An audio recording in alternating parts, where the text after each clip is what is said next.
Ladies and gentlemen, live from Auckland. Storyteller, pilot, lover, goat farmer, chicken farmer, Vaughan Davis. Yeah, Vaughan Davis here, Good talking social media, advertising, and aeroplanes, and everything else in between. How you doing?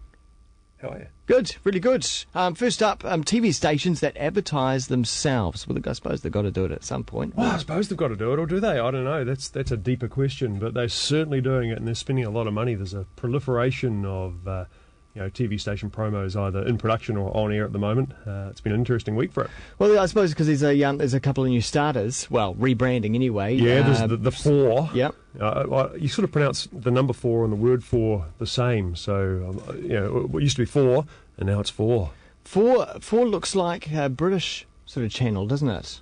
It's like, the BBC 1, 2, 3, 4. Yeah, I'm not really. Well, speaking of the British Channel 4 has got some of the most beautiful station advertising I've ever seen. Well worth googling for the 4 stuff. Just beautiful visual stuff. But that's Channel 4. They call it Channel 4. Channel 4. I know. I guess. Yeah. No one's going to break the mould and name their channel anything but. TVNZ have done TVNZ-U. They have done U. We haven't seen the ads for it yet. We've seen some funny little abstract promos which are interesting. And I'm going to see the folks from U sometime this week if I'm lucky. So I'll sort of peek under the tent and see what's there. It might be a Wizard of Oz experience. It might just be this little little guy pulling levers. I don't know. I hope. I've got great hopes for TVNZ. There is this thing I've heard about as Big Rubber Duck. The Big Rubber Duck. Yeah, that's been a hoot. Launched and described as the first of its kind in New Zealand, but you don't have to have a very long memory to remember the last big yellow inflatable duck in Auckland, which I think was about 2 years ago at the Auckland Marathon. But this one somehow relates to the new positioning of 4, which is all about sort of because and just do it kind of thing. Interesting aspect of that, apart from towing a big yellow duck into the viaduct, which it's probably the same duck as well. They've just apparently not the same duck. This is a Whangarei duck, very different duck indeed, totally different idea. Okay. Good social media push on it. There's a woman, Kate Owen, up at TV3 has been giving it a good nudge, and a lot of discussion going on around the big yellow duck. Because I always thought there was a risk because the C4 had an enormous amount of fans on the Facebook page, and I was thinking, Facebook don't allow you to rebrand, so you can't rename it. So please be our friend over there. Yes, I was wondering how they were going to shift those fans off to another page. I don't know. I'm going to have a look and see how they manage that. But interesting. I mean, and then you've got TV1 out with their Brooke Fraser, One of Us. Fairly down the line, warm, touchy feely. Your mother's channel promo, which is kind of, expected but nice. It's a killer track, so pretty cool. Yeah. TV3 with the old Count and the Beat, Ain't No Place I'd Rather Be, including up to your shoulder in a cow. How many times have I heard that particular track used in advertising? I think Kmart back in the day. Yeah, I think you're right. But what was Decca? No, Decca was something else. I'm always in favour of Kiwi tracks appearing in music. It's one of the ways when you work in advertising or marketing. It's one of the ways you can support Kiwi music. Yeah, support old Kiwi music. Come on, there's so many good artists out there with so many cool tracks. And it was good to see TVNZ. I think we're using Phoenix Foundation Buffalo recently for some of their promos. Yeah, but I mean, you buy a track because you're buying the emotional associations that people already have with it. So there's really no point in buying an unknown track. In a lot of ways, it might be cheaper, but it might not work as hard for you. But I'll tell you that the TV station promo for me that still works the best is Prime. Just the interaction with the logos. Not your usual. The cow licking the logo and the boys kicking the balls. I think it's gold. The guy trying to paint over it. Yeah. Simple as, and sort of literally breaking the fourth wall. As the theatre people say. And their cues for what they do come from Australia, don't they? Well, no, the Prime logo stuff, to my knowledge, was all developed locally at Draft FCB. Yeah, because there's an Australian version of Prime, or at least it used to be. Yeah.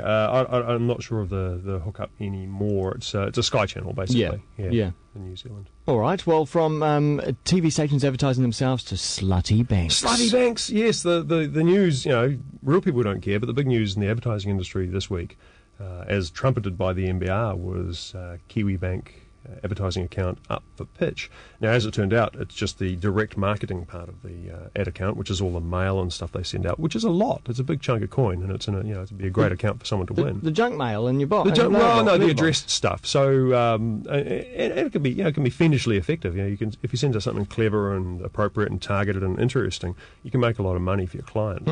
Compared to just pushing a TV ad out.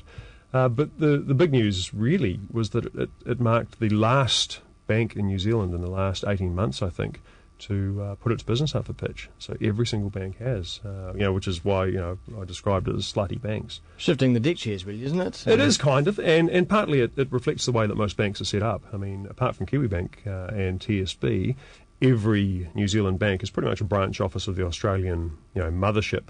And the executives of the New Zealand banks are pretty much trying to prove themselves. They've got 3 years to have a go in New Zealand, do a good job, and maybe get a job at the proper bank.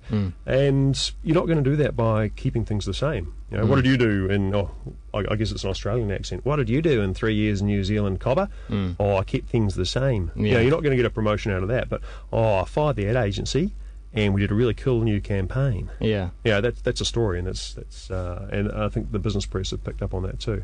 Yeah, and of course we saw one of the more high-profile changes was the ASB going from, what's his face? Goldstein off to IVF treatment. The IVF. There's been an interesting discussion. I mean, honestly, storm in a petri dish, the IVF debate. I think, Goldstein. It was maybe its best days were behind it, but it was still. Every time you put it on air, it was New Zealand's most popular advertising campaign. Yeah. So I mean, there's a whole story behind that change. Anything else noteworthy? And the advertising front, no, it's been a bit quiet for me. Been some interesting sort of stunty stuff on the PR side. Air New Zealand, of course, brought in their all-black Airbus 320. With a live video stream. Yeah, beautiful live video stream that at the head of it featured a C-130 Hercules landing at Whenuapai, which was a trip down memory lane for me, which is lovely. Yeah. But I think the real story for me is this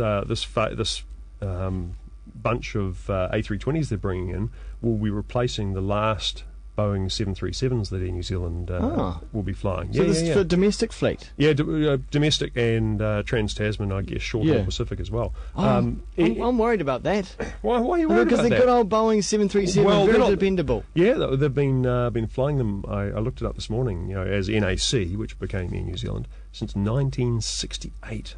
So this is a lot of history in New Zealand. We've all, grown up going to see Nana on a 737 really. It's just that when you hear about stuff going wrong these days, it's normally with an Airbus. Well, I think it used to be. I think it used to be 10 years ago, and this is when Boeing had complete market dominance. And if you were a third world airline or a small airline, all you could manage to buy was an Airbus. So a lot of the safety records, safety stories around the Airbus were maybe more associated with either the operator or the part of the world they're flying in, because a lot of these third world airlines were in tropical areas and mountainous areas, and I'd fly an Airbus. I mean, the old expression used to be, if it's unless it's a Boeing, I'm not going. But, I don't know what the Airbus rhyming affirmation would be, but I'm sure there is one. But they still have larger Boeings in their fleet, don't they? Yeah. I mean, Air New Zealand goes all the way up to the 747-400 and the 777, which have just relaunched the premium economy seats with good old Rico. So they're not putting all their eggs in one basket. And they're still waiting for eventual delivery of the Dreamliner. The Dreamliner. Now that's Boeing? Yeah, the Boeing 787, which has been plagued by problems. The prototype had an electrical fire. I'm not even sure if it's back in the air yet, so the whole thing's been postponed. So Airbus will be rubbing its hands together. Yeah, love to fly on that eventually. Yeah, well maybe. Or will you notice a difference? I'm a plane geek, and something. If I go down the air bridge, I sometimes don't know if I'm in a 737 or an A320. Yeah, it's just a tube. If something went wrong between Auckland and Christchurch, the pilot fainted, knocked out. He can't fly the plane, nor can the co-pilot because he's inebriated or whatever. Inebriated? Inebriated. What's that? That's drunk. Well, incapacitated. Intoxicated. Yeah. Could you fly that Airbus or whatever it be and land it for us? Yeah, of course. Great. Good to know. It's take you. That's the big dirty secret. Flying airplanes not very hard. Excellent. Vaughan Davis from Tweet This Book. Go and Google that, Tweet This Book. In fact, you bought in a hard copy. Awesome week. You can flash that. I got this. No, I'm flashing this because I'm so happy. I received this through the mail, a real actual copy of Tweet This Book, printed for me, unbidden by an Auckland company, DM Solutions, and it's quite exciting having a real book in my hands. 13,000 downloads, but this is the one printed copy in the world. Very special. There you go. All right. Tweet This Book in Google and you should be able to find it. And also on Twitter as well, twitter.com/@VaughanDavis. /Vaughan Davis. We'll see you next time. Okay.